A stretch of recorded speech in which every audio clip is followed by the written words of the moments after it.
Africa Content TV.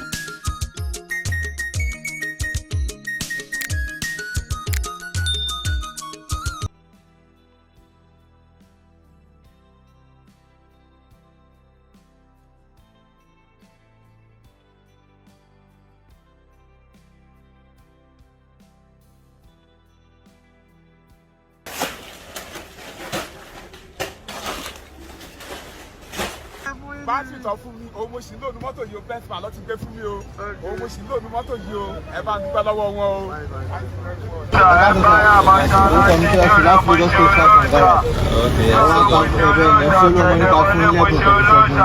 This is the first time tí màá kọ́kọ́ gba gift látọ̀dún tí mo ti wà mọ́tò over 20 years. So mo kí aláàjì mi ọmọ náà, ẹ bá kí wọn, aláwọ̀ máa rọ sókè, ẹ̀yin náà bá bí.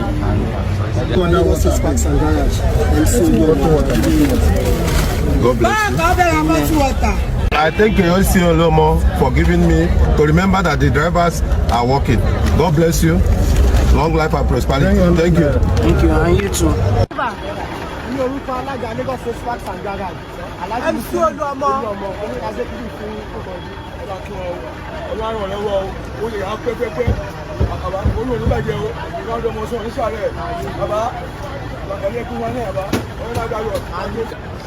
God will return whatever He gives to me abundantly, and He will live to notice another next year by this time, and it will be more than what He gave me today.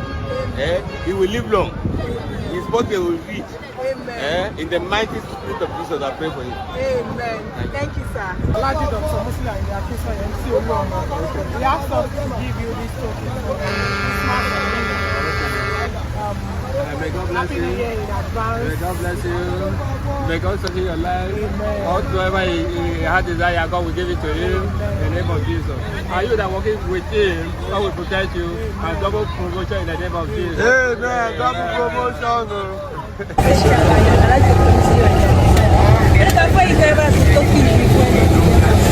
Oluomo, ẹ ṣé o, Oluomo, a rí ọwọ́ yín o. Ó yẹ sọ. Èkó mọ́tò. From our state chairman Alhaji Musili Ayinde Akinsanya. Òun ló lè ṣe. Àwọn máa fi ń kọ ọdún. Ó lọ bẹ́ẹ̀.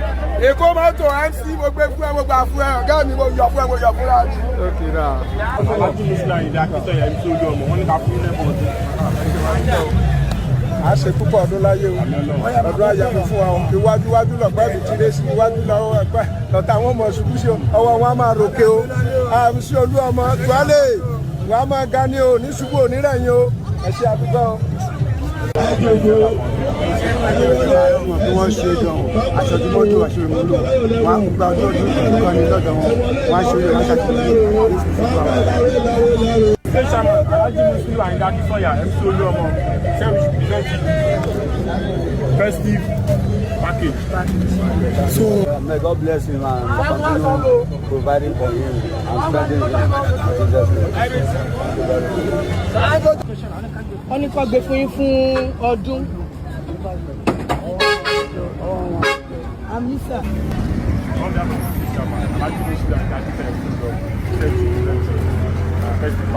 Thank you. Yanni, my dear. I'm grateful. Please let me thank you for Alhaji Musili Ayinde Akinsanya MC Oluomo. I'm going to find a driver. Ọdún àìlẹ́ máa ṣe o. ọwọ́ ká mọ̀ ròkè o ó ní lọ́lẹ̀ o àlékún rẹ̀ fọ́gbà. Bàbá ìlú jẹ́ sàrà lé. Ẹ kámẹ́rà mi. Ẹ jẹ́ Oluomo ọwọ́ yóò mọ̀ ròkè o.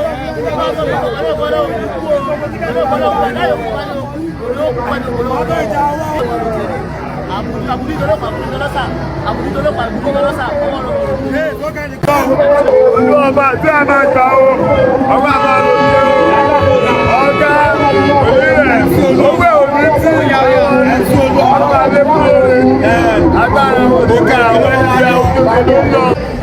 Láti ọ̀dọ̀ state chairman Alhaji Dr. Musili Akinsanya MC Oluomo, wọ́n ní ká fún yín ní ìlú pé aṣọ ọ̀pọ̀lọpọ̀ ọdún láyé.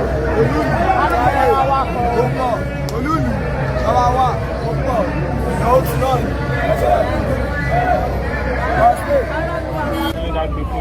ọdún ẹ ṣe. Ẹ bá sọ fún ọ, ẹ bá náà máa ẹ bá kí wọn kọ́ ṣe gan, wọ́n máa lọ sókè. Bára fa náà mọ̀ kánú àlíyà.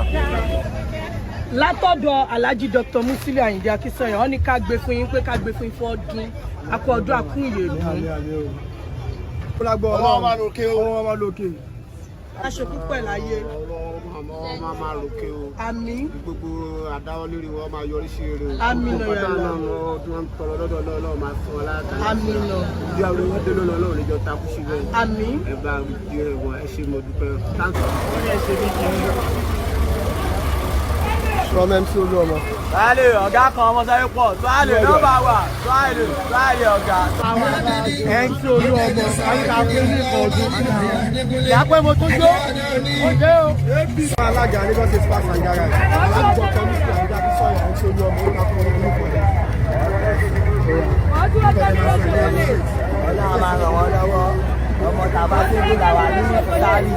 Ọlọ́run máa ràn wọ́n lọ́wọ́ àgbéga. Gbogbo tó wà lójú báyìí lọ. Gbogbo náà fi àtẹ̀wà lọ́wọ́ ọ̀nà àṣà àti wọn.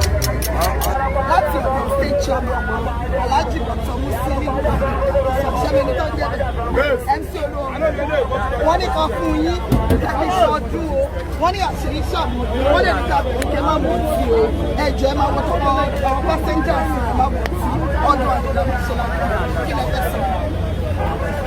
Dúpẹ́. Àkóbá dàbà Ọlọ́run jẹ́ ká rí. Adúpẹ́ lọ́wọ́ àlàyé náà. Ẹni gbọ́. Padà sọ́jú fídíò yẹn. Alhaji Dr. Musiliu Ayinde Akínsọ̀yà ṣẹ́mi nínú Oluomo ọ̀gá tiwa wọ́n ní kan fún yín kẹfì ṣọdún wọ́n ní àṣírí ṣàmùdún wọ́n ní kan wábẹ̀ yìí pé ọdún yìí ti dá ọdún tó wọ̀ mẹ́ta tó wáyé wọ́n lè ní kẹ́ máa mú tí lágbára wọn kí ọdún kẹ́ máa mú tí. Bí wọ́n ń jẹ́ àwọn náà ṣe fún ọwọ́ á máa ròkè o. Òkè lọ. Látọ̀dọ̀ MC Oluomo, Lagos State Parks and Garages, wọ́n ní ká fún yín fọ́dún ni o. Òkèlè ńlá. À ń gbádùn wọn náà ní àsìkò wọn, ó rẹ̀ wá lọ́rùn, àdẹ̀ ń gbádùn wọn, Ọlọ́run fún wọn ní ìlọsíwájú.